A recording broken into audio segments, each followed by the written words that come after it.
The soft rays of the sun flooded the lavender field, where a girl and a woman were frolicking merrily.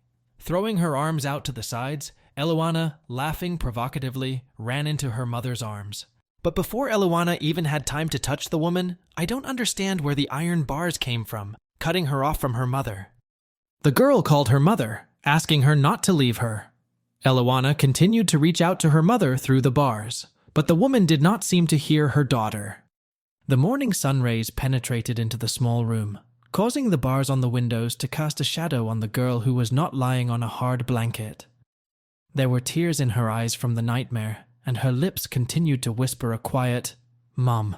Rubbing her eyes sleepily, the girl realized that she was hungry. Looking at the food left on the table, Eluana decided that she needed to share portions of the stew before Louie woke up.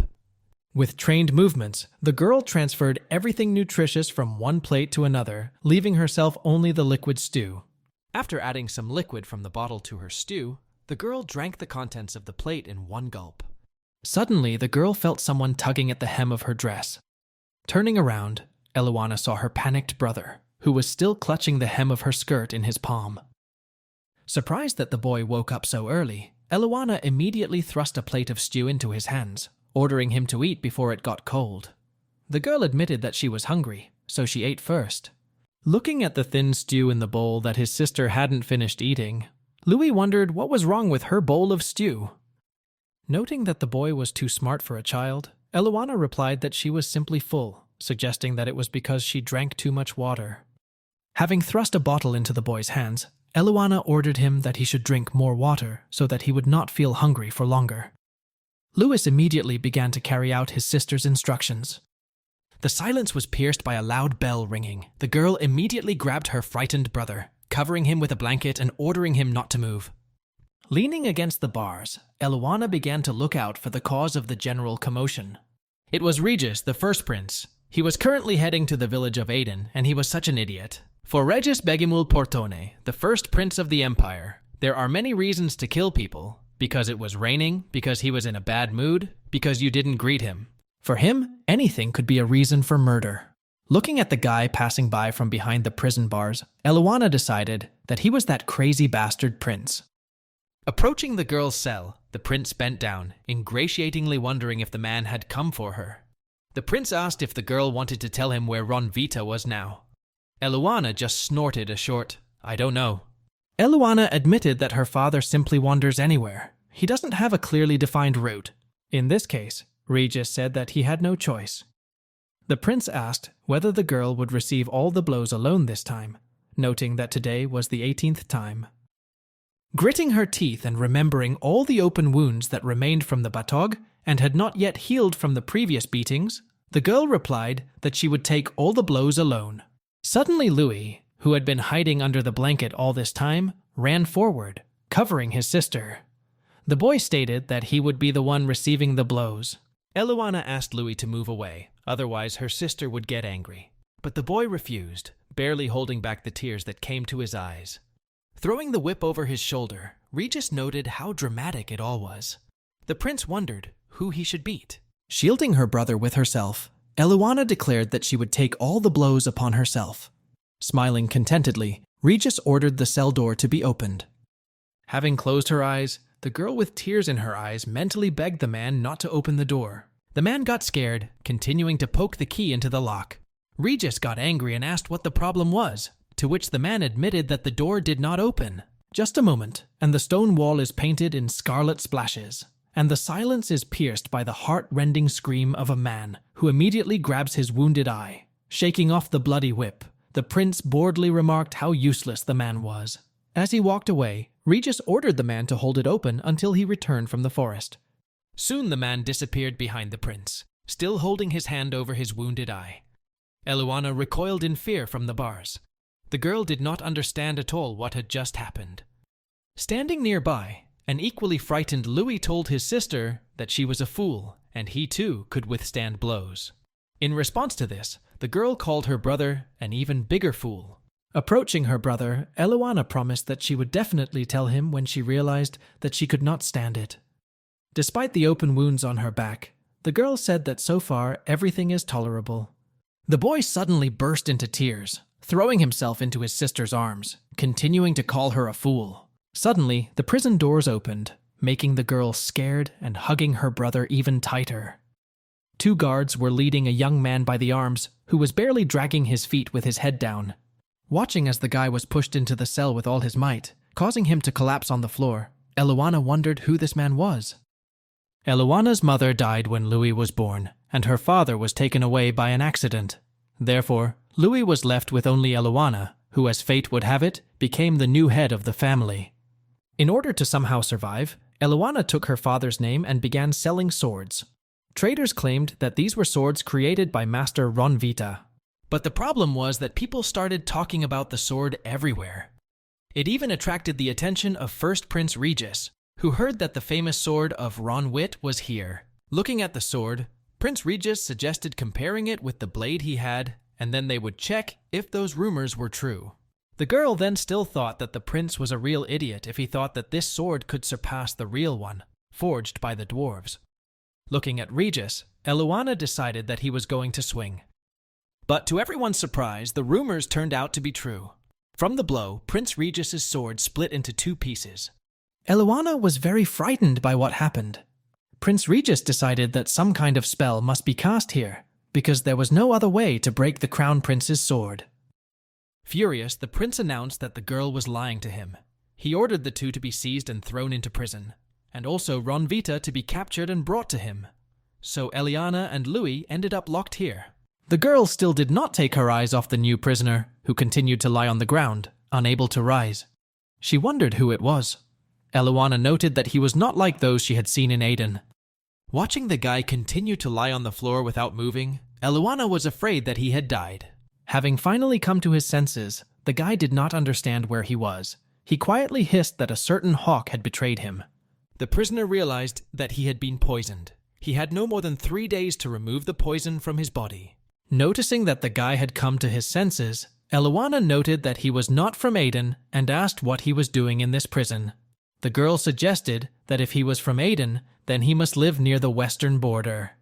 The guy answered briefly that he had been kidnapped, but he was more interested in how the girl determined that he was not from here. Eluana admitted that there are not even 100 households in Aden, and she knows only 6 of her peers. The girl also asked how the guy got involved in all this, to which he replied that he was stabbed in the back by his escort.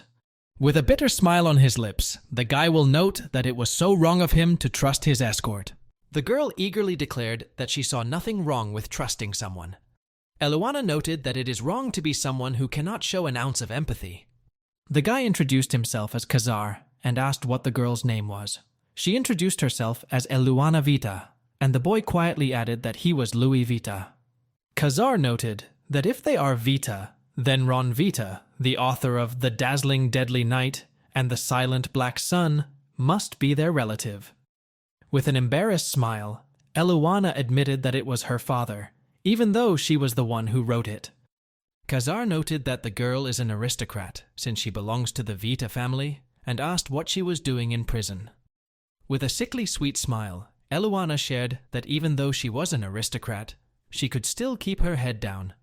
The guy and girl immediately tensed up when they heard someone coming towards them. 2 guys came inside the room with huge saws in their hands. One of them noted that they will end up the same way if they don't deal with this now. Another suggested that they were unlikely to get by with just a torn-out eye. Standing near the girl's cell, one of the guys ordered her to move away from the bars. Eluana wondered if she could withstand all 18 blows, since the wounds on her back had not yet healed from the previous times. Hugging her brother, who began to whimper, Eluana realized that she definitely could not stand it if Louie suffered even more. Clutching the saws tightly in their hands, the guys got to work. After several minutes of persistent sawing, the lock fell to the floor with a crash. Eluana closed her eyes, hugging her brother closer to her. She didn't want to believe that this was really happening. She didn't want the guys to be able to open the damn door. Suddenly, a glow appeared around the girl, which slowly flowed to the newly fallen bars of the grate. Those, in turn, began to turn into some kind of shadows that crawled towards the arriving guys. The shadows grabbed them by the arms and legs, lifting them off the floor. The guys were frightened by what was happening. They did not understand what it was and ordered them to be lowered immediately. They called it black magic and the works of the devil. Khazar also watched closely what was happening. Fear and surprise were mixed in his gaze. Unexpectedly, the bars between their cells also turned into a soft shadow that no longer hindered them. Tugging his sister's sleeve, Louie noted that this was their chance to get out of here.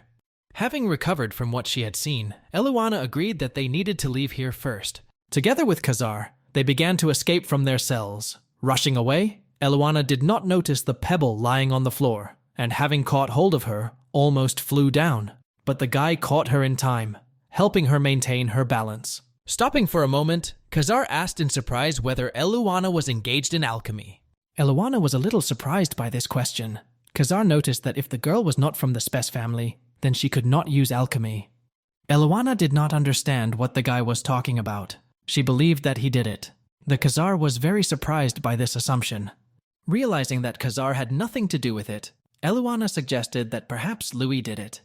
The guy didn't think so, because the boy was still too young for this kind of tricks. With a satisfied smile on her face, Eluana stated that Khazar is a magician. She was delighted with this, because she had never seen real magicians before. But Khazar immediately began to deny this guess, proving that it was not he who did it. There was no way he wouldn't know if it was magic.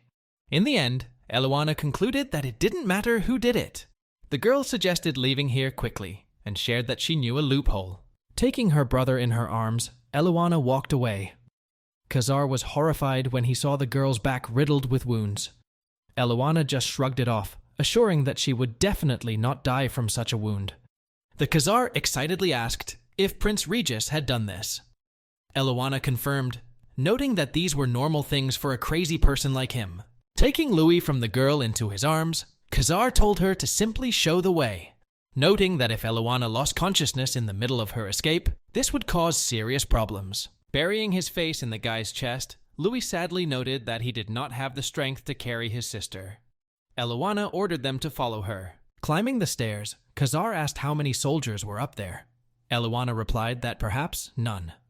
She added that usually no one was here, only a couple of servants left by the prince. The Khazar decided that it doesn't matter how small the population here is, but how could this be? But approaching a massive door with an iron lock and a small hole closed with bars, Khazar became convinced that there was really no one here. The door was closed, and the girl was a little worried because she didn't know what to do.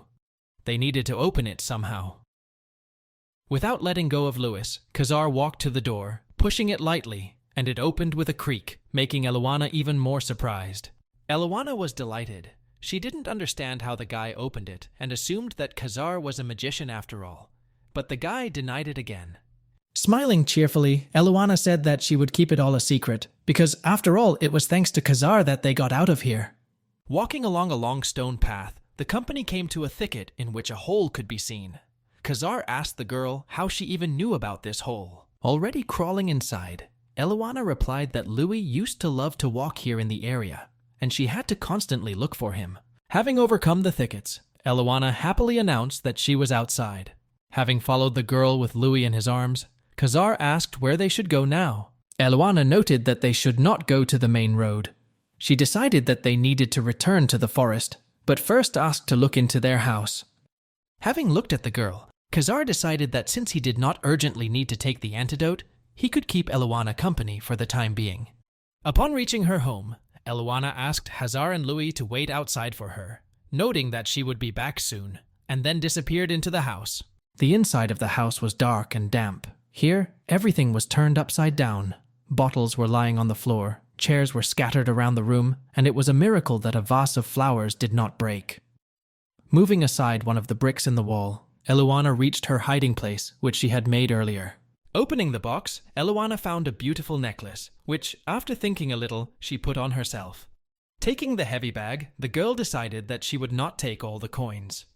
The girl decided that she would take only 20 gold pieces with her and leave the rest. It was my mother's necklace and a bag of money. Eluana thought that this should last them for several years. Reaching for the top shelf, Eluana noted that she also needed to take the medicine with her. The girl decided that they would hide until they reached adulthood, and then the time would come to draw their swords again. Khazar looked sadly at the lavender field. As soon as he thought about this flower, one family immediately came to mind.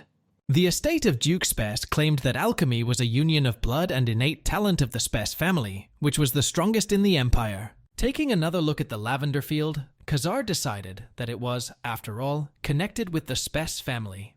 Eluana appeared nearby and pulled the guy out of his thoughts. The girl handed him a sword, asking him to take it. It was a sword forged by Ronvita. Having given the guy the sword, Eluana took out a small bag of coins and hung it on a string around Louis's neck. Eluana told the boy that it was a little difficult for her sister right now and asked Louie to take care of it for her sake for now. The boy immediately agreed. Having hung the sword on her belt, Eluana declared that it was time for them to move out and they would go through the forest. They were just running through long rows of trees when Khazar ordered them to stop. Someone was ahead. The company immediately froze in place, taking a defensive position. A male figure was slowly approaching them with a bloody axe in his hands. Lowering Louis, who immediately pressed himself into his sister in fear, Khazar took the gifted sword from its sheath, ready to use it in battle at any moment. Approaching the company, the man suddenly recognized the girl, addressing her by name. Eluana apparently also knew the man, calling him Uncle Sam and smiling happily at the unexpected meeting. Uncle Sam anxiously asked what happened to him. He heard that Eluana and Louis went to prison. Eluana put a finger to her lips, silently asking the man to be quiet. He nodded briefly, admitting that he had not heard anything, and ordered them to leave immediately. Eluana sincerely thanked the man, heading further along the path, while Haza watched for some time behind the retreating Uncle Sam. Khazar asked if the man would really allow them to leave so easily, since they were fugitives. Eluana said that their mother and father used to share food every drought, so that no one would die of hunger. The girl thought that perhaps this is why their family is so special. Khazar warned that even so, it is better not to trust people unconditionally. Eluana countered that trusting people wasn't such a bad thing. It is bad to betray the trust of others. The girl also added that she trusts Khazar. The girl pointed into the distance, saying that if you cross there, you can see the path to the estate. She added that they need to cross the road, and after that, they can head into the forest, which is located directly opposite. The girl frowned, falling a little behind Khazar. Everything swam before her eyes, and she could barely stand on her feet. Eluana felt like her back was on fire, and she couldn't stand it anymore. Sniffing, Eluana caught the smell of burning. Turning around, the girl saw a burning forest in the distance. Taking off from her spot, no longer paying any attention to the pain in her back, Eluana shouted to Khazar to run. Turning to the girl's scream and seeing the fire, the guy squeezed Louie tighter in his arms and started running. But they couldn't go far. The fire was right in front of them. Eluana suggested going to the river. In her opinion, she must have been somewhere nearby. The river Reeth flowed near the kingdom of Valoa. They decided that it would be better to escape from the empire altogether, rather than go to neighboring states. However, there was one thing that did not give Khazar any rest. If he set the fire to lure them here, then they won't know if they have someone on their tail. But the guy decided that it didn't matter. They had no choice anyway, and they could think about it later. Once near the river, they stopped, trying to decide what to do next. Khazar noted that in the middle of the river, they would simply be carried away by the current, so this was not the best option. Suddenly, there was a noise vaguely reminiscent of the clatter of hooves. Turning around in fear, they noticed the approaching horsemen. Realizing that they had no other choice, Khazar headed into the water, going up to his ankles. He wondered if the poison was the reason he was so aware of everything. After walking a few steps, Khazar noticed that Eluana remained standing on the coast. The guy called her, but the girl only smiled bitterly, asking Khazar to look after her brother. With one last glance at the guys, Eluana unsheathed her sword, furiously rushing into battle. She admitted to herself that she was incredibly scared, but the girl had no other choice. Eluana was incredibly afraid, flying at the men with a sword, but this was the only way she could buy them at least a little time. Louie, sitting on Khazar's back, saw 3 men grab Eluana, but he could do nothing about it. The first thing the girl saw when she came to her senses were the familiar stone walls and bars on the windows. Looking around, Eluana noticed that she seemed to be alone here. Most of all, Eluana was interested in whether Khazar and Louis were safe, but noticing that they were not in prison, the girl decided that they had managed to escape. Observing the bent bars of the cell from the last time, Eluana decided that she could not avoid false accusations, and her head would definitely fly off her shoulders. Eluana grabbed the pendant hanging around her neck. She wanted her mother and father to tell her what to do. The girl couldn't help but think about what would happen to Louie if she died, how he would live all alone. Eluana could not hold back her tears at these thoughts. Hearing footsteps, Eluana immediately turned towards the sound. Someone was approaching her cell. The girl could only see the silhouette of a man. She tensed, not understanding who it was.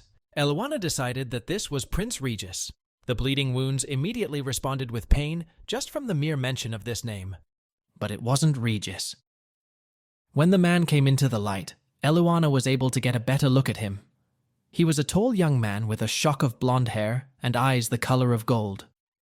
Having carefully examined the stranger, Eluana remembered that she had already seen him before, in a portrait painted by her mother. Approaching the girl's cell, the man asked where Ronvita was.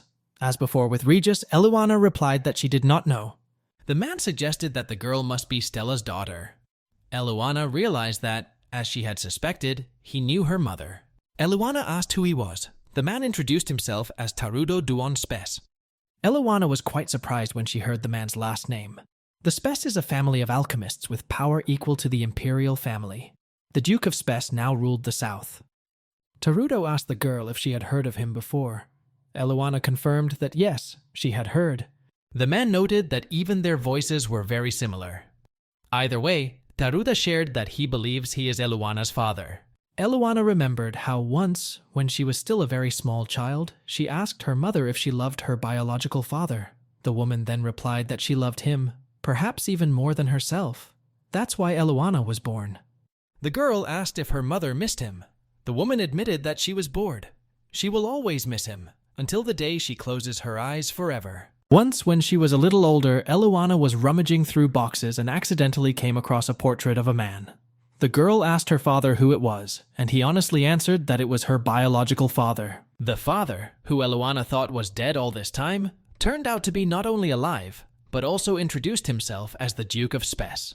Eluana understood that he abandoned her and his mother because an illegitimate child would be a disgrace for his family. Approaching the bars, Eluana sternly asked the man why he had come for her. Without saying a word, Tarudo approached the bars. A beautiful glow emanated from his hand. The man took out a coin, threw it on the lock, and entered the metal as if it were water. There was a click, and the lock opened without difficulty. Opening the cell door, the man extended his hand to Eluana, inviting the girl to come with him. Without moving from her place, Eluana asked why she should go with the man. Tarudo's answer is because he is her father. Eluana did not understand why the man needed to come now. If you throw something away, you can't get it back. So she asked Tarudo why he was suddenly here. The man tried to reassure Eluana that he had not abandoned them. Eluana decided that she did not have time to look for the reason now. She needed to get out of here as soon as possible and find Louis. She asked Tarudo to just get her out of here and then she could take care of herself. She promised that she would live quietly and never stick her head out. Unexpectedly, the man dropped to one knee in front of Eluana, which surprised the girl. Tarudo noted that the sword that broke the Crown Prince's precious sword was not made by Ronvita. Eluana wondered if it wasn't her dad's sword then. Tarudo interrupted the girl, noting that she might think that she created it. But the truth was that the swords that passed through her hands were all created through alchemy. Eluana found it difficult to believe the man's words. Tarudo pointed behind the curved bars of the grate, noting that it was alchemy that made them bend that way. Tarudo asked if the girl really believed that an ordinary iron sword could break one made of mithril, one that was forged by a dwarf and given to the imperial family. Eluana realized that the man had come here because of her abilities. When he heard that Regis's sword was damaged, he realized that the girl knew alchemy. Eluana also asked Tarudo if she could be of assistance. If so, then she asked the man to help her find Louie, her younger brother. The girl promised that she would try even harder if Tarudo treated Louie well. But Tarudo didn't need Eluana to be useful. He offered her a way to get rid of false accusations against her. If the girl admits that the sword was created using alchemy, then the charges of using magic will be dropped. Tarudo noted that even the first prince would have to pay for this. Eluana asked the man if he also wanted to pay.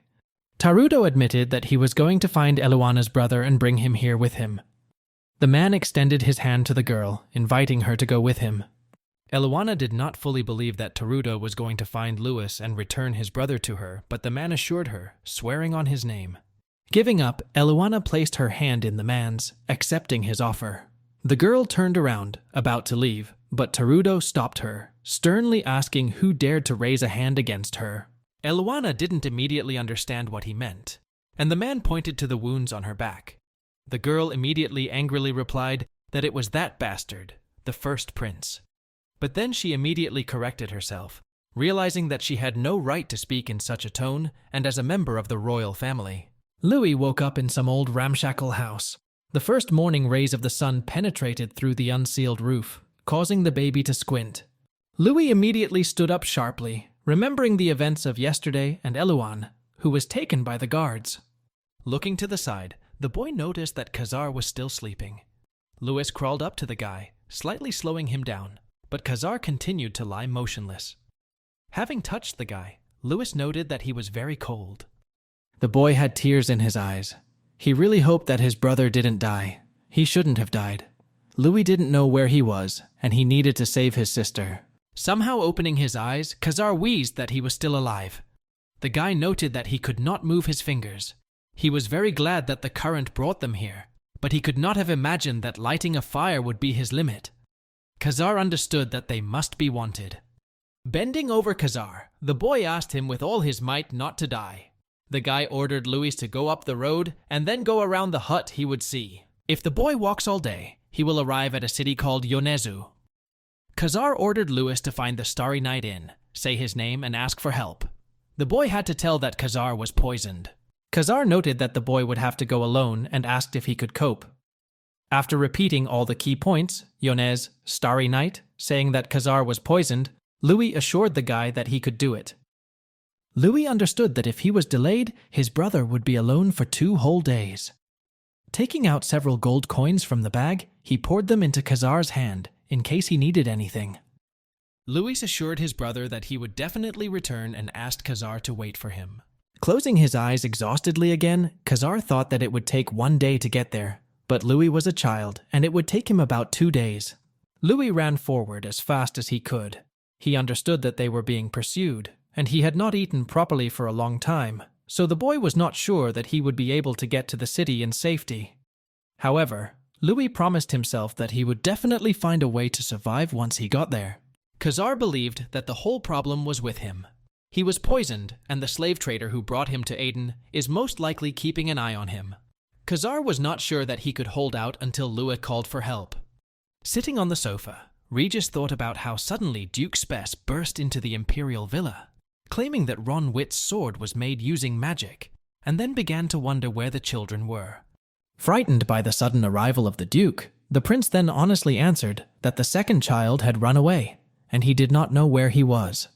Regis thought again about what it turns out was alchemy. But alchemy is a specialty of the Spess family. Calling a servant to him, Regis asked if there was anyone from the Duke's family who was considered missing. The servant said that 38 years ago the Duke's uncle, Lord Redden, ran away from home, and after that he never returned to his family. Regis wondered if Ronvita might be a descendant of Lord Redden. The chances of this happening were very high. The prince also noted that the Vita family went bankrupt several years ago. Then he could buy his identity. Regis realized how bad things were for him because he had imprisoned and beaten the children of the Spess family. The prince also noted that the Khazar was heading towards the kingdom of Vaola. The servant reported that their people were on their tail, and therefore they could expect good news soon. Regis stated that they must somehow hand Khazar over to the princess. He ordered the servant to bury the bastard who was with him in a place that the Duke could not find out about. No one should see the body. The prince noted how much he had spent to hire the guy who was the head of one of the 3 largest imperial intelligence services in the dead of night, so he had to get his money's worth. A frightened servant ran into the room, reporting that Duke Spess had taken Eluana Vita out of prison. He was now outside the door and wanted to see the prince. Reluctantly, Regis ordered the Duke to be escorted inside. Trying to look nonchalant, Regis noted that the Duke had gone to prison after all. Spess admitted that he had a favor that he would like to ask His Majesty. The man said that he moved in a hurry and did not take anything with him, and therefore he needed funds for travel expenses and the blood of one of the members of the royal family. Regis was horrified when he heard that the Duke needed his blood. Tarudo said spheres that record images are installed in every property of the royal family. They can be used temporarily without mana, but in return, you will need royal blood every time you connect. The Duke would like to take advantage of such an area here in the Imperial Villa. Regis assured that the man should not hesitate to use it, immediately bringing the sphere to the Duke. As soon as Regis dropped a few drops of his blood onto the sphere, an alarmed voice was heard from there, asking his lordship where he was. Tarudo calmly replied that he was in Aden. Lying on the soft bed, Eloana thought that when she used to think about her future, she could never even imagine that her father would ever come for her. Eloana wondered if she found Louie and stayed with her father, would she live carefree in the same luxurious room? This would be the best case scenario for her, but at worst, Eloana could be sold into a politically advantageous marriage as soon as she arrives at the mansion. Eloana firmly decided that as soon as she saw even one hint of this, she would immediately take Louie and run away. Lying on her stomach and feeling how every wound on her back tingled, the girl kept wondering when the medicine would finally work. The man said that, unfortunately, it was too much to send a priest to the Principality of Aden by tomorrow morning. Tarudo noted that this is truly unfortunate, because then the Spes family will no longer donate to the temple from now on. The high priest was horrified by this news. The Duke inquired as to why the priest believed he constantly made donations to the temple. The man immediately replied that he would try to arrive before the bell tolled 12 times on the second day. Duke Spes noted that if the child had a scar, then he would be forced to cut the donation in half. That is why he turned to a knowledgeable priest. Tarudo thanked Regis for the opportunity to use the sphere. The prince noted that the imperial family and the Spes clan are bosom friends, and he is simply glad that he was able to help. The Duke noted that Regis really helped him out a lot. The man could not even think that he would find his relatives in such a place. Tarudo noted that the eldest child has amazing talent. Tarudo noted that once he finds Ronvita and the second child, all three will be added to the family registry. Regis asked if it was really necessary to bring them there. The Duke shared that he believed that they were blood relatives of his uncle, who left the family 30 years ago. He needs to approve that in the future, they will bear the name Vita. Regis noted that the Vitas family died 30 years ago and wondered if that was when they bought the castle. The Duke noted that such an outcome was also possible. Tarudo added that if they find Ronwit, they will be able to find out where his uncle is. The Duke was sure that the prince would convey his every word to the Empress. After Tarudo disguises Ronwit as his cousin and arranges an official funeral, the fact that Eloana made that sword will remain a secret. No one would think that an 18-year-old girl could create a sword using alchemy. Duke Spes asked what brought His Highness here. Regis shared that he was taking a break from business, noting how good it is to relax like this from time to time. The Duke was surprised. Vacation in a place like this? Apart from the fact that the Imperial Villa is located in Aden, the city itself is not a tempting place to relax. Tarudo thought about why it would cost a villa at all in a place that is incomprehensibly located, like Aden. Regis noted to himself that if the real purpose of his visit was revealed, he would be finished. The prince asked the Duke to speak well of his visit to the Emperor. Tarudo asked what he should say. Maybe he should say that the prince, who is not the crown prince, broke the crown prince's sword?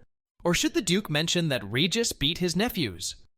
Regis immediately began to make excuses, declaring that the Duke did not know what he was talking about and that it was a mistake, just a mistake. Everyone knows that the Duke of Spes is a real monster. 12 assassins sent by the imperial family were eventually plated and displayed in the garden. Miss, the Duke repeated thoughtfully. The coins on his hand sparkled, heading towards the frightened prince.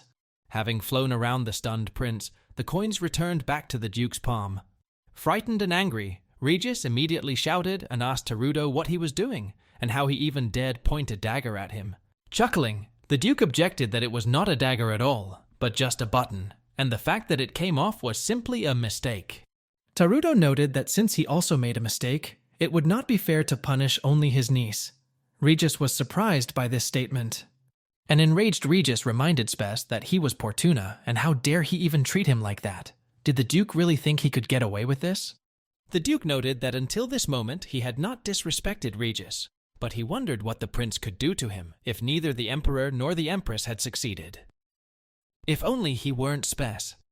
Having calmed down a little, Regis admitted that perhaps he had been a little self-centered.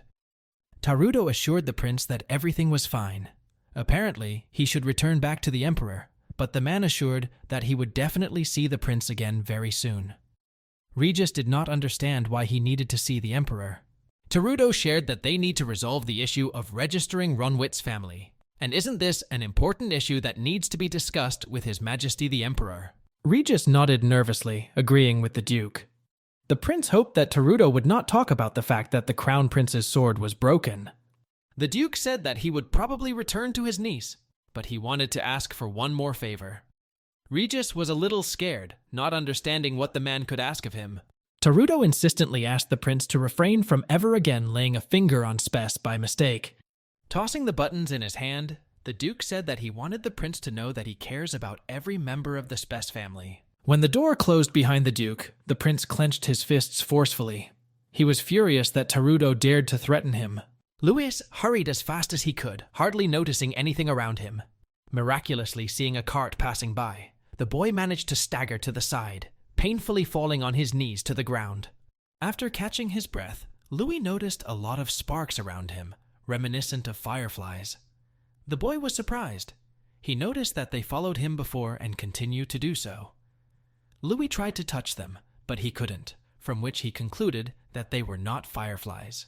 A trio of horsemen suddenly stopped near Louie. The men asked if he was alone and where he was going. The boy answered honestly that he was going to Yonezu. One of the men asked if Louie was running errands for someone, and added that if the boy paid him, he would let him ride on a horse. Louie squeezed the pouch around his neck as he thought about the offer. If he gives him 1 gold coin, will the man take him? The man tried to rush Louie to a decision.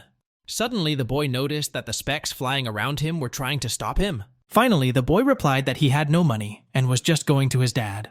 The men looked at each other suspiciously, as if deciding whether to believe the boy or not, and then headed away from the road. Suddenly taking off from his place, Louie broke into a run again. A man passing by on a body asked the boy where he was going, because there were no villages in that direction. Louie asked if this was the road to Yonezu. The man replied that it was her, but asked if he was serious about going there on foot all alone and where his parents were. Louie understood that he could not tell the truth because he was being persecuted. With tears in his eyes, the boy said that his dad was injured, so he needed to go to the Starry Night Tavern, since his mother worked there. The woman covered her mouth with her hand in fear. The man asked Louie if he could ride in the luggage cart, since they were also heading to Yoneza.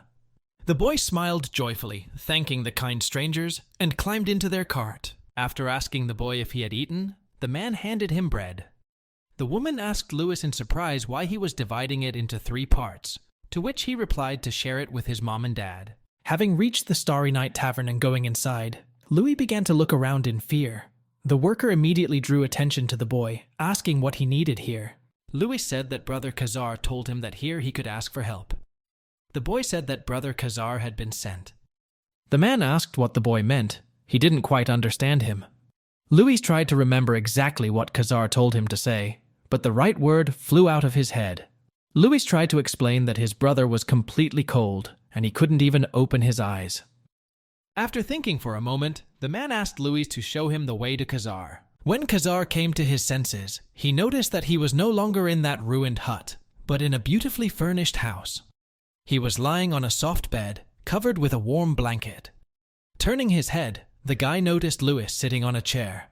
Khazar affectionately patted the boy on the head, rejoicing that he had completed his task. Louie, who had dozed off before, immediately woke up from the guy's touch. Noticing that he had come to his senses, the boy immediately asked how he was feeling. Khazar replied with a smile that he felt good, and it was all thanks to Louie. The boy was incredibly happy about this. He said that he would call the master and shouted, "Brother woke up!" disappeared behind the door of the room. Having come to his senses a little, Khazar noted that everything here is not as bad as in Aden, but still, the mana here is quite weak. A few moments later, a man entered the room. He bowed politely, introducing himself as Monaf. He said that he was responsible for the Starry Night, and asked how the guy was feeling. Monaf said that he gave the guy some medicine, and noted that it seems that he has not yet fully recovered. Khazar noted that in his case, everything is not so simple. Conventional medicine is powerless here. However, the guy knew what exactly he was poisoned with, so he asked the man to contact the Empire. Khazar also asked to prepare the most luxurious crew and 6-member guard. He also added that he would need appropriate attire for formal occasions. After that, they will leave immediately. The man replied that he understood everything, and took out several gold coins from his pocket, pouring them onto the nightstand in front of the guy. Monaf reported that this is what happened under the Khazar. Before Khazar had time to think about the coins, Louie ran into the room with a plate on a tray. The boy handed the tray to the guy, asking him to eat the contents, noting that it would be very tasty. Having accepted the offered food, Khazar asked the boy if he had put money in his pocket. Louie didn't answer, he just lowered his eyes sadly. Then Khazar offered to put the coins back in the boy's bag, making him smile cheerfully. Khazar also offered to take Eluana with him too, and promised that they would leave here in 3 hours. The boy excitedly noted that Khazar had not yet recovered, and asked if he would be okay. The guy assured Louie that everything would be fine, and noted that in order to fully recover, he would still need to return to the Empire. Louie asked how they could get their little sister back. The boy decided that he would have to go back, crawl through that hole in the fence, and get her. Khazar asked the boy not to worry about it, assuring that this time they would enter through the main breath. Having thanked the couple for giving Louis a ride to the city with a couple of gold coins, Khazar, along with the detachment guarding him, set off. It is said that long ago, a dragon brought 3 blessings as gifts to the first Emperor Cantio. The first was that the territory of the Empire became sacred and inviolable for a whole 1,000 years. Everyone can leave the Empire, but not everyone can enter. Anyone who wishes to enter the Empire must go through the gate. Watching everything through the window with delight, Louis decided that he would then have to brag to his sister that he had actually seen the entrance gate. Khazar kept thinking about whether Eluana was alive. He was sure that Regis was the initiator of her capture, but the guy doubted that the prince ordered the girl to be cured. Khazar mentally asked the girl to wait for him, and then he promises to repay her in full, because the price of his life is actually much higher than it seems at first glance. People standing near the entrance immediately turned their attention to Khazar, noting that he was not getting in line, which made them decide that he was a member of the imperial family. Those gathered noted that he was very handsome, and also recalled the fact that only one member of the imperial family had black hair and blue eyes. The 4th prince has Khazar Akus Porton. The servant appeared and said that he did not know that His Highness had visited the kingdom of Valoa. Khazar said that he was on a secret mission, and now he is heading to Aden. Khazar noted that with this his visit becomes official. Returning to the carriage, the guy told Louis to follow him. The boy was surprised that they did not have to wait their turn. Louis asked Khazar if he was rich, and the guy replied that something like that. Eluana was admiring the scenery from the window when she heard the door to her room open. Turning around, the girl saw the one she least expected, Brother Louis. They immediately, with tears in their eyes, rushed into each other's arms. Eluana could not believe that this was all true, and she was not sleeping. Hugging his sister tightly, Louis promised that he would make sure that no one could ever hurt her again. Eluana laughed at her brother's words, but the boy assured her that he was quite serious. Louis promised the girl that he would soon grow up and asked her not to die, not to leave him completely alone.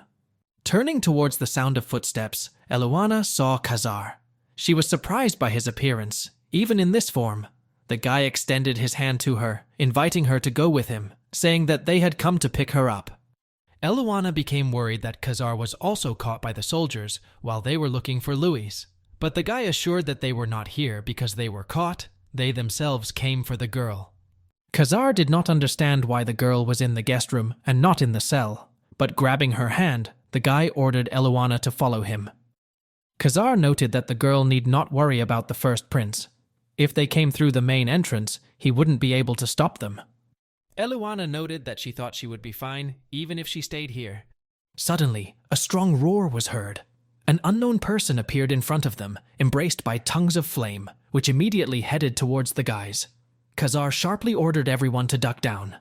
The unknown person turned out to be the Duke of Spes. A small dagger appeared in his hand, but Eluana immediately hurried to stop him. The girl said that Khazar was imprisoned with her, helped her escape, and now came to help her get out of here. Having calmed down a little, Taruto asked the girl if Khazar stayed, would she be okay? It seems that the Duke only now noticed Louie, who continued to grab his sister's hand. Kneeling down on one knee in front of the boy, Taruto noted that he looked very much like Ronvit. In any case, the Duke was interested in what the fourth prince himself was doing here. Eluana was shocked when she heard this. The girl immediately remembered all their past conversations. All the things she had ever said, as it turned out, to the prince. Louie added that Khazar admitted that he was rich, but the boy could not even think that he was a real prince. Khazar was a little embarrassed that they found out about everything like that. The Duke reminded the fourth prince that he had never answered his question. Although Khazar did not really want to answer, Taruto hoped for a proper explanation so that he would eventually understand everything correctly. Khazar admitted that on the way back from Tana's estate, where the construction of waterways was being monitored, Sir Hawk served him a drink and red flame, the name of the poison. From what Khazar has learned, it turns out there are enough people who are willing to spend a fortune to ransom the prince. The Duke asked, in surprise, whether there really were people who would dare to buy the Prince of the Empire. Smiling predatorily, Khazar noted that there was already someone who had been sold. Taruto decided that it was now obvious why Regis was in Aden. He must be the one behind the sale of Khazar. The Duke noted that, apparently, the Empress crossed the line this time. Even if Khazar were the crown prince, nothing would have helped him from acute poisoning from the red flame. The man asked if the prince was able to establish who the customer was. Khazar admitted that, in general, he could not see. However, the guy noted that he is much better now. Although he is not completely cured, he has already taken the antidote, so everything should be fine. Khazar also added that he will not be able to use his aura for some time. The Khazar, whom the Duke knew, had a sufficient supply of aura. Seeing how he can barely use it in small quantities and how unstable it is, one can conclude that the poison is still in his system. Taruto was surprised that in such a state the prince still came to save Eluana. He didn't understand why he did it. The girl was also shocked when she learned that Khazar continued to protect Louis when he himself was poisoned, and even returned to save her. Unexpectedly, Eluana thanked His Highness, which caused Khazar to first be surprised and then smile. Khazar was also grateful to her. However, the sweet moment was interrupted by the Duke, who said that he would repay the prince for saving his family and asked how exactly he would like to receive compensation. Khazar replied that it would be enough if the Duke kept his kidnapping a secret. Even though there wasn't supposed to be any evidence left, there was still something the guy wanted to talk about. Khazar needed to hear answers from the Duke about whether there were still people like Eluana and Louie in the Spess family. Taruto said that he saw Ronwit's sword at an auction a few days ago. He came for payment. When the Duke met him, he found out that he had children. Remembering Eluana's abilities, Khazar noted that the blood of the Spess family must flow in them. The Duke confirmed his suspicions, admitting that they were members of his family. Khazar noted that now that he knew Eluana was safe, he had no reason to interfere in the Duke's family affairs, so he could perhaps retire. Taruto noted that the prince would do well to heal first. He replied that he could help because there was an antidote in the capital, but Khazar interrupted him, assuring him that everything was in order and he almost got it. Stopping at the door, the guy turned to Eluana, saying that his full name was Khazar Arcus Portuna, and if she needed help, she just needed to find him. Khazar noted that since he came here for the girl, he was ready to lose his hand for her sake. Eluana asked the guy to also take care of himself. As the door closed behind Khazar, Eluana asked if the man was truly a prince. The Duke confirmed that this was indeed the fourth prince, but noted that he had had a hard time since childhood due to the control of the first prince. Eluana noted that this idiot is so rotten, both inside and out. Even if the girl wanted to sit on the imperial throne, she would never do this to her brother. The Duke also did not understand where Regis had such audacity to treat his children and his own brother this way. Eluana noted that the Duke refers to his children in the plural. She remembered that Khazar also spoke about the two of them. Louie approached his sister, whispering that he had seen this man in the picture before, and wondered if he was Eluana's real dad. The girl replied that yes, and that now they would stay close to him. The boy approached the man, greeted his sister's real dad, and introduced himself as Louie. Eluana woke up on a soft bed. Louie hugged her legs in his sleep, making the girl involuntarily smile. Suddenly, there was a knock on the door. The maid came in and announced that the priest had arrived. A gloomy man who entered asked Eluana if she was the victim. The girl confirmed. The man grimaced. Because of how annoyed the Duke was, he believed that someone had been seriously injured. The man did not understand what he was thinking about. Throwing aside his thoughts, he asked the girl where her wound was. Eluana showed the man her wounded back, causing the priest to be surprised. He didn't understand who could treat a child like that. The priest carefully touched Eluana's back. There was a slight glow coming from his fingers. An instant, and the wounds were gone. Not even a single scar remained. Eluana noted that now her back and shoulders do not hurt at all. She was very grateful to the priest for freeing her from this unbearable pain. The man only bowed politely, noting that this was his job as a servant of God. While the maid was pouring tea, Eluana noted that the man looked very tired. The priest admitted that last night, after using the portal, he had to run for 16 hours straight to this place. Eluana was afraid that it was all because of her, and brought her deepest apologies to the priest. The man objected that the girl had nothing to do with it. It was all because of the Duke's threats to reduce donations. So Eluana doesn't need to apologize. Eluana thought that maybe the priest was also an aristocrat, but he had to run all night. If we compare the Duke of Spes and Prince Regis, it can be noted that the Duke has great influence. Without raising the cup to his mouth, the man froze. Eluana was surprised to find that he had fallen asleep. The girl ordered the servants to carry the priest to the sofa and carefully covered him with a blanket. Suddenly the door opened and the Duke walked inside. The man asked if Eluana's back had already been taken care of. The girl noted that thanks to Tarudo's efforts, she is already feeling much better. She admitted that she really appreciated his concern. The Duke shared that he wanted to leave this afternoon, but the man noted that if Eluana was very tired, then they could stay another day. The girl immediately rushed to assure that she was fine. Eluana remembered with horror that when the bell struck 12 times, Regis would take the branches of the world tree. The Duke noticed how the girl began to shake. He decided that the treatment did not help her. Tarudo asked him to tell him if Eluana was still in pain, then he would immediately find another person. The girl hastened to assure the Duke that everything was fine. Eluana honestly admitted that she was afraid of the bell, because when it struck 12 times, the prince came. She was so scared. The Duke assured Eluana that everything was fine now. He tried to touch the girl to console her, but she reflexively recoiled. Horrified, Eluana rushed to reassure Tarudo that she was not trying to avoid him. The Duke assured the girl that everything was fine, and he just wanted to say that it was all over. The man offered Eluana a cup of hot tea and she agreed, admitting that they could leave today. Khazar rode slowly in a carriage along the main road. Having reached the right place, the guy noted that a small clot of mana was still there. It seemed to Khazar that he was blinded by her. The guy noted that this boy, Louie, could also see her. Khazar thought about it. Does this mean Louis also knows how to use magic? He decided that the Duke of Spes would take care of it anyway. Khazar noticed a small group of people standing by the pond. The guy was surprised, suggesting that they were magicians. The first emperor loved to travel, so the dragon gave him a second blessing, a teleportation gate. There are 9 gates around the capital. They connect the vast lands of the empire and transport military troops during emergencies, which is why they are of such great strategic importance. Khazar was surprised to see 5 wizards gathered around the teleportation gate. The guy noted that with so much mana around them, they must be 3rd-level wizards, and as far as he knows, there is no such large family.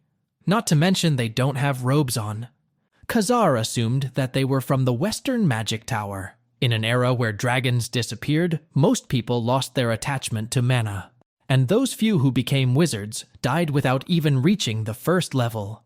About 80% of the wizards belong to the Western Magic Tower. They make money by producing artifacts. The North Tower specializes in combat magic, making a living by catching monsters. But the problem was the Western Magic Tower. Although there are less than 100 wizards, most of them were level 3, and they conduct illegal experiments and commit crimes in the name of revival of wizards.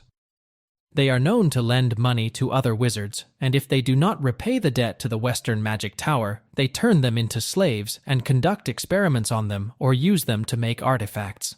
However, due to the wizard rule, The Western Magic Tower could not be charged under imperial laws. Khazar wondered if this was due to the fact that Aiden had such a low concentration of mana. Seeing the prince, the guards immediately came to attention, greeting His Highness.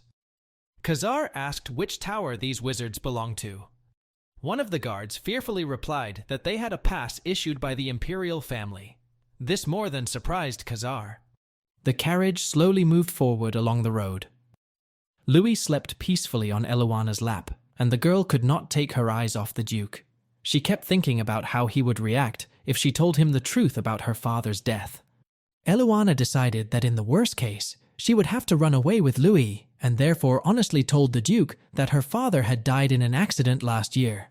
Eluana admitted that their family had little money, and it was becoming scarce, so the girl began making swords in her father's forge and selling them on his behalf. Eluana admitted that this was easy enough to do, since not many mercenaries visit Aiden. In addition, her neighbors helped her. Taruto noted that it must not have been easy for the girl, since she worked so hard. But now Eluana didn't have to worry about it anymore. It was all in the past, and they wouldn't have to suffer anymore. Eluana was a little confused. The girl believed that the Duke would be angry with her for breaking the law, but she was glad that Taruto wasn't angry with her. The Duke carefully asked how Eluana's back was. The girl happily replied that she was already better, all thanks to the priest. She added that the man even got rid of all the scars on her arms. Taruto admitted that it was a great relief, and noted that they would soon reach the village. As soon as they do this, they will immediately transfer to a more comfortable carriage. The Duke asked the girl how much she knew about alchemy. Eluana vaguely noted that she believed that this was the ability to transform one thing into another, like, for example, a leaf can become an ingot of gold. Eluana was surprised that she had not thought of this before, and decided that now she would become very rich. The Duke admitted that this was true, and noted that with the help of alchemy, it was even possible to make an elixir of life. However, he noted that changing the base material of something is expensive. Life force, to be more precise. Eluana immediately sadly admitted that her dream of becoming rich was immediately shattered, because then it would shorten her life. Taruto noted that this is why alchemists usually resonate with one material. Eluana didn't quite understand what that meant. The Duke explained that every alchemist has a material with which he has a high affinity. In his case, it was gold. The man waved his hand, and a gold bracelet appeared on Eluana's wrist. Taruto noted that this is alchemy. With its help, you can change the shape of something, or even increase its strength, and turn it into a weapon. The Duke explained that if you don't change the base material of the product, then all you need is energy. Taruto asked the girl if her heart had ever pounded when she forged swords. Eluana admitted that this happened. The man explained that it was a resonance. He noted that the stronger you imagine the image in your mind, the better the result will be. The Duke assumed that Eluana was thinking about an indestructible sword. The girl agreed. She made this sword in the hope that the person wielding it would not be harmed. The Duke noted that alchemy is more about communication than magic. The man promised that he would teach Eluana the basics when they returned home. Eluana anxiously asked if she would need to make some kind of demonstration in front of the first prince to prove that she mastered alchemy. Taruto noted that alchemy is a unique skill for the Spes family, and his word as Duke will be sufficient in this matter. The Duke admitted that, firstly, he would announce that Ron Vita was a member of the Spes family, and it was from him that Eluana inherited her abilities in alchemy. Taruto noted that although the Vita family has declined, impersonating the head of their family can still be considered a serious crime. So the man decided it would be best if he planned Ron Witt's funeral himself. Eluana realized that this meant that the Duke would be able to hide her lies. Moreover, this means that he will allow her to live as the daughter of Ron Witt, and not as his own illegitimate child. Eluana decided it was good for her and Louie's. The girl politely thanked the Duke for his help. The man noted that Eluana spoke to him as if he were a stranger to her. Eluana was grateful to the man for accepting Louie. Taruto replied that it could not be otherwise, because the boy, after all, is Stella's child. Arriving at the estate, Eluana was surprised at how big it was. With a sly smile, Louie noted that this was his sister's first time in another country. With a wink, the boy remarked that the girl should know that he had already been to Yone's. The Duke announced that they were there and got out of the carriage. Turning, he helpfully offered the girl his hand. Eluana hesitated a little, not understanding whether she should take the Duke's hand, since she could go down herself. Having nevertheless placed her palm in the Duke's palm, Eluana decided that she should begin to get used to his help. He helped the girl down, and the Duke easily picked up Louie in his arms, taking the boy out of the carriage. Placing Louis on the ground, Taruto ordered them to follow him. Suddenly, someone screamed. A servant approached them, anxiously calling for his lordship. After stopping and catching his breath a little, the man introduced himself as Noah Nielsen. He was the Duke's assistant. The man noted that it was a great honor for him to finally meet both of them. With tears in his eyes, Noah noted that it was a great tragedy that they only found out about Eluan and Louie now. The man admitted that just the thought of how they both suffered in that dungeon breaks his heart. Eluana did not understand what was happening to the assistant. Taruto ordered Noah to calm down immediately and led the guests to the mansion. Inside, they were also greeted by servants who asked whether his lordship should be taken to the dining room or whether he wanted to take a bath first. The Duke looked at the girl, giving her a choice, and Eluana answered hesitantly that she would prefer to take a bath first. The maid pointed to 2 rooms where guests could take a bath. Everything was already ready there. The girl asked if they wanted her to take care of them. Eluana was relaxing in a nice warm bath. Having carefully touched her back, the girl noted that now it doesn't even burn when water gets on it. Eluana wondered if the bath alone was so big, then how big the Duke's entire estate must be. It seems that from now on the girl will live in luxury. She really hoped that this would be the case. The assistant reported to the Duke that there were 2 Ron Witt swords in the auction house. They were able to buy both. The man asked if the swords were created using Lady Eluana's alchemy. The Duke admitted that he did, and ordered Noah to buy back the other swords that the girl had sold at the market. The assistant did not understand why the Duke did not leave at least a note before leaving, because he was worried. Noah thought the man was being attacked or something. Taking a sip of his tea, Taruto admitted that he didn't have time for this. Once he found out that one of Ron Witt's swords was made through alchemy, he went through the teleportation gate before he even realized anything. Noah noted that nevertheless, the Duke should have taken at least a few gold coins with him. He was glad that the man managed to rob, or rather borrow a few from the first prince. Taruto abruptly interrupted the assistant, angrily declaring that the prince had spanked his child. Noah was scared. He hoped that the Duke did not kill the prince for this, because he could very well become the next emperor. The Duke asked who Noah took him for. Noah admitted that knowing the Duke, it is quite possible to assume that he killed the prince. Taruto hastened to assure his assistant that he had not killed anyone, but he did not intend to let the prince get away with it. The assistant sincerely thanked the Duke for not killing the prince. After all, then it would become a call to war. Taruto, of course, knew about this. Noah wasn't sure whether he should thank or congratulate the Duke. He replied that he should congratulate him, because after all, he had found his child. The assistant noted that people would be shocked when they see Taruto with Eluana. The man asked if the Duke was going to adopt Louie too, to which he replied that this goes without saying, because he is Stella's son. For 15 long years, Taruto scoured the continent to find Stella, only to learn that she had married another man and had a child with him and died. After finishing his wine in one gulp, Taruto stood up, noticing that there were still many things he needed to take care of. First of all, he ordered the assistant to find a suitable person who would guard the children. The Duke inquired whether this clock tower struck every day at noon. Noah proudly answered that yes, adding that it was only built last year. Taruto ordered to make sure that she never called again, which caused great surprise to the assistant. The Duke added that if this was a problem, then simply tear down the tower. Noah asked if the man knew how much this tower cost. Taruto ordered the same to be done with all the clocks in the mansion by tomorrow. He wanted all the clocks in the Principality of Spes to be silent. Noah did not understand what was happening, but assured that he would try to do everything possible to stop the clock from ringing. Noah asked how much the Duke would tell Lady Eluana about her mother. Taruto replied that that was it. The assistant was very surprised by this. He thought that this might come as a shock to the girl. Even the fact that a man claimed to be her biological father was already a big shock for Eluana. She must be pretty shaken up already. Taruto noted that Eluana believed that he abandoned Stella, when in fact it was the woman who abandoned him a month before their wedding. In her letter, Stella said that she was going on a long journey. She hoped the man wouldn't come looking for her, even though she knew he would anyway. She felt sorry for making such a selfish decision. Taruto did not understand why Stella did this. He believed that the woman did not trust him. The assistant suggested that perhaps Stella was simply afraid. The Duke could not believe that Stella considered him incompetent enough to decide that he could not replace the Emperor.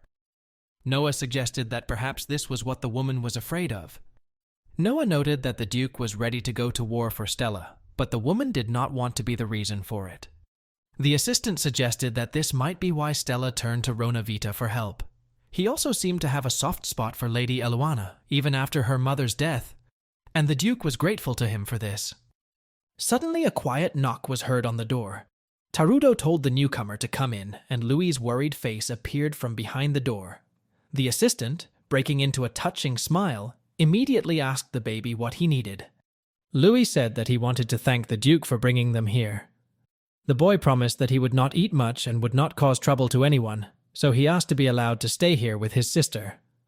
The boy admitted that he only needs to eat once a day, but the Duke noted that this would not work. Taruto assured Louie that he wanted the boy to eat a lot and grow up healthy. With a joyful smile on his face, Louie assured the man that he could do it. He immediately promised that he would grow up strong and healthy. Taruto replied that that was all he wanted to hear, and the boy bowed politely, thanking the man. The guy didn't understand why he wasn't here yet, because he was supposed to arrive yesterday. The guy was afraid that he could die on the road. Stating that he was still alive, Khazar burst into the room. The guy immediately asked why His Highness had been absent for so long, to which the guy honestly admitted that he had been poisoned with red fire. The guy was horrified when he heard this and immediately asked how the prince's eyesight was. Khazar admitted that it was terrible. He could hardly see anything, although now that he had taken the antidote, it was a little better. Red fire is an incredibly strong poison, and the guy noted that the prince was very lucky to be alive at all. Having poured some liquid from a bottle into a glass, he forced Khazar to drink it all to the bottom. Having drank it all in one gulp, Khazar noted that the medicine worked quickly. His vision immediately became as clear as before. The guy proudly noted that it was because he did it. The guy asked the prince to tell him what happened, because he could not find the slightest trace of him anywhere. Khazar noted with a smile that this was because he was incompetent. The guy immediately got angry at this insult, and that's what he gets for running the Edelweiss spy network. Khazar was sure that the guy had information about Ronvita, so he asked him to bring everything he had. The guy said that Ronvita forged the famous Sword of Silent Night, and added that a few days ago it was put up for auction again. Now it was valued at quite a large sum. The guy noted that Ronwit's swords are getting more attention now, partly because the Spess family just bought 2 of them. The guy finally found the right folder. The information in it was updated only 2 months ago. It said that Ronvita was the only survivor after his family was killed in an accident 30 years ago. Over the course of 10 years, they lost all trace of him until he was spotted in Aden, where he kept a forge. The guy noted that Ronvita seemed to make some pretty decent swords. There was nothing special about them, but he got his money's worth. Ron's wife Vita died after the birth of their second child, so he raised their 14-year-old daughter and 5-year-old son alone. After his wife's death, his work began to receive more recognition. It was as if he had suddenly become a completely different person. He became famous among the people after his swords were sold for 1,000 gold coins. Khazar noted that the price of the Sword of Quiet Night will soon increase at least 5 times. The guy was surprised that the prince had not heard the latest news, because the sword had recently been sold at auction for 1,780 gold coins. Khazar agreed and noted that the sword would rise in price by 5 times. The guy took the sword that Eluana had once given him from its sheath, saying that it was created using alchemy. The guy was surprised by this statement, asking how the prince could be so sure of this. Khazar reported that Ronwit's sword broke the Crown Prince's sword in half. The guy was shocked. He believed that the Crown Prince's sword was an imperial treasure. Khazar shared that Regis stole the sword, noting that this time the prince made a real mess. Khazar spoke about how he met Ronvita's daughter, Eluana Vita, in the dungeon, and said that she used alchemy to help them escape. The girl bent the bars, pacified the guards, and did all this without even realizing that it was all her own power. The guy decided that this Eloana must be an alchemical genius. He suggested thinking about all the possibilities if she had a high affinity for steel. With one precise blow, cutting the metal leg on which the lamp was held, Khazar noted that this was true because all swords were made of steel. The guy assured that it's not just swords, noting how many weapons are made from steel. If a girl demonstrates her abilities well, she can become the most powerful person on the continent. From strengthening armor to producing frames for carriages, Eloana can do anything. The guy couldn't even imagine how much money they would earn if they brought Eloana to their side now. Khazar did not want to destroy the guy's dreams, but he noted that the Duke of Spes was already laying claim to her. Khazar shared that when she arrived to pick up the girl, the Duke rushed in with a face full of worry. The prince had never seen him like this before.